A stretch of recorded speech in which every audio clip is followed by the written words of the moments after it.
How India's boat music company is shattering big giants. 2017 में 27 करोड़ का profit, 2018 में 108 करोड़ का प्रॉफिट, 2019 में 240 करोड़ का प्रॉफिट और 2020 में सीधा 500 करोड़ का प्रॉफिट। ये डाटा है बोट इलेक्ट्रॉनिक्स कंपनी का, जिससे आज बड़ी बड़ी कंपनीज जैसे कि बोस, JBL और सोनी दिन रात परेशान हैं। और जब बोट हर साल प्रॉफिट कमाने के बाद दिन के 10,000 से भी ज्यादा प्रोडक्ट्स की सेल करेंगे तो उन बड़ी कंपनीज को तो परेशानी होगी ही ना। 2016 से पहले हर इंडियन के माइंड में सिर्फ बोस या JBL जैसी बड़ी कंपनीज का ही नाम आता था, चाहे वो ब्लूटूथ स्पीकर हो या हेडफोन्स। JBL जैसी कंपनीज इंडिया में राज करती थी जी, राज, जिसकी वजह से हर मिडिल क्लास इंडियन को अपनी सैलरी का बड़ा हिस्सा सिर्फ इन कंपनीज के प्रोडक्ट्स लेने में देना पड़ता था। इसी प्रॉब्लम को ध्यान में रखते हुए 2016 में एक दिल्ली बेस्ड स्टार्टअप कंपनी के फाउंडर अमन गुप्ता और समीर मेहता ने डिसाइड किया कि वो ऐसे प्रोडक्ट्स निकालेंगे जो स्टाइलिश भी हो और क्वालिटी भी बिल्कुल बेस्ट दें। और तब उन्होंने बनाई एक कंपनी जिसका नाम रखा गया बोट। इनकी कहानी जितनी आसान लग रही है उतनी थी नहीं। 2003 में बोट के founder Aman Gupta city bank में चार्टर्ड अकाउंटेंट की जॉब करते थे। अपनी लाइफ के 3 इम्पोर्टेंट साल बिताने के बाद उनको ये रियलाइज हुआ कि वो इस जॉब के लिए नहीं बने और 2006 में उन्होंने जॉब क्विट कर दी। फिर 2007 में उन्होंने डिसाइड करा कि वो अपनी फैमिली के इलेक्ट्रॉनिक्स ट्रेड बिजनेस में ध्यान देंगे, मगर 2010 में उन्होंने अपनी फैमिली बिजनेस छोड़कर इंडियन स्कूल ऑफ बिजनेस में MBA करने के लिए एडमिशन ले लिया। अमन गुप्ता हमेशा से गैजेट्स और इलेक्ट्रॉनिक्स से बहुत कनेक्टेड फील करते थे और अपनी MBA कंप्लीट होने के बाद उन्होंने JBL कंपनी में जॉब के लिए अप्लाई भी किया था। JBL में जॉब लगने के बाद अमन कंपनी की डिस्ट्रीब्यूशन संभालते थे और 2 साल जॉब करने के बाद उन्हें कंपनी की प्रोडक्ट मैनेजमेंट में फोकस करने को कहा गया, जिसमें उन्हें पता लगाना था कि वो कौन से प्रोडक्ट्स हैं जो इंडियन मार्केट के लिए सबसे ज्यादा सूटेबल रहेंगे। और यहीं उनकी लाइफ में सबसे बड़ा टर्निंग पॉइंट आया। उन्होंने जो भी सीखा था JBL में काम करके, वो सेम स्ट्रैटेजी उन्होंने बोट कंपनी को बनाने में लगाई। फिर आया 2016 जब अमन गुप्ता और उनके पार्टनर समीर मेहता ने बोट कंपनी को लॉन्च किया, मगर जैसा उन्होंने सोचा था वैसा हुआ नहीं, क्योंकि JBL और बोस जैसी बड़ी कंपनीज का बिजनेस ब्रेक करना उनके लिए बहुत मुश्किल पड़ रहा था।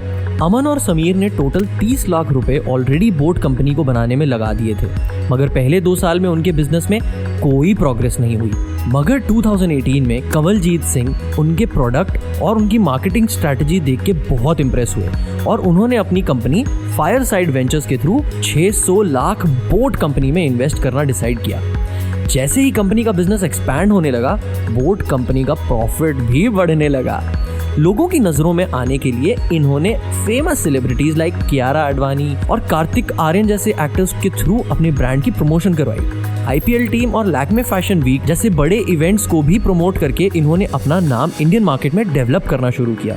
क्योंकि उनके प्रोडक्ट स्टाइलिश होने के साथ साथ रीजनेबली प्राइस्ड भी थे और क्वालिटी में भी कोई कॉम्प्रोमाइज नहीं था, बोट कंपनी का प्रॉफिट बढ़ता ही चला गया।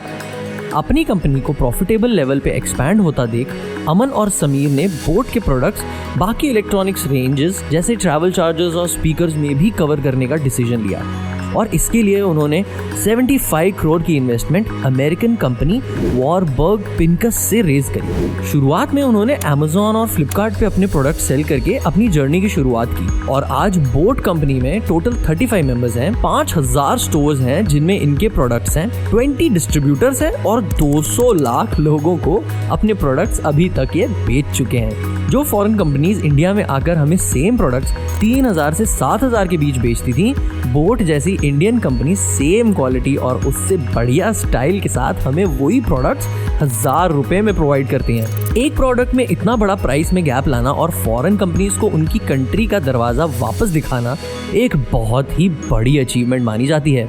अगर हम ध्यान से नोटिस करें तो कुछ ऐसे पॉइंट्स हैं जो हमें इनकी स्ट्रैटेजी से सीखने चाहिए। First point is consumer focused. जब कस्टमर बोट कंपनी का प्रोडक्ट खरीदता था तो कंपनी उन्हें बोट हेड यानी बोट का मालिक बुलाती थी।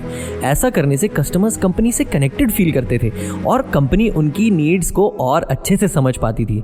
कंपनी ने एक बोट हेड नाम से कम्युनिटी भी बनाई है जिससे उनकी यूजर्स अपने प्रोडक्ट्स का एक्सपीरियंस शेयर कर पाते हैं। Lifestyle brand. कंपनी अपने प्रोडक्ट्स को इलेक्ट्रॉनिक प्रोडक्ट्स की जगह लाइफस्टाइल प्रोडक्ट्स समझाती है और यही विजन वो कस्टमर्स तक ट्रांसफर करने की रोज कोशिश करते हैं ताकि उनके कस्टमर्स बोट कंपनी को पार्ट ऑफ लाइफ की नजर से देखें, ना कि एक electronic item. What a smart move.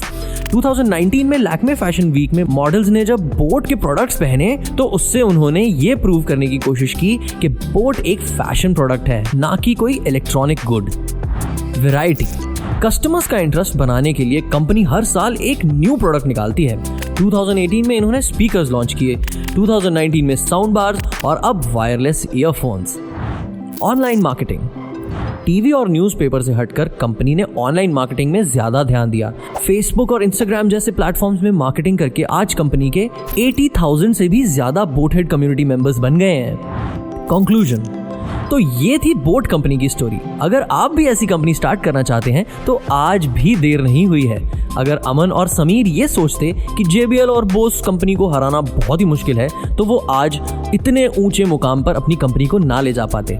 हमें सिर्फ एक्शन पे ध्यान देना चाहिए। आइडियाज सबके पास हैं, बट कमी है तो सिर्फ एक्शन और विश्वास की। को-फाउंडर समीर खुद कहते हैं, हम इलेक्ट्रॉनिक्स का ज़ारा वर्जन है। ना ही हम ज्यादा एक्सपेंसिव हैं लाइक एप्पल और ना ही हम ज्यादा चीप हैं लाइक चाइनीज प्रोडक्ट्स। तो इस वीडियो से आपको क्या लेसन सीखने को मिला? क्या आपको लगता है बोट वर्ल्ड की नंबर 1 कंपनी बन सकती है इलेक्ट्रॉनिक्स में? नीचे कमेंट सेक्शन में जरूर बताइए।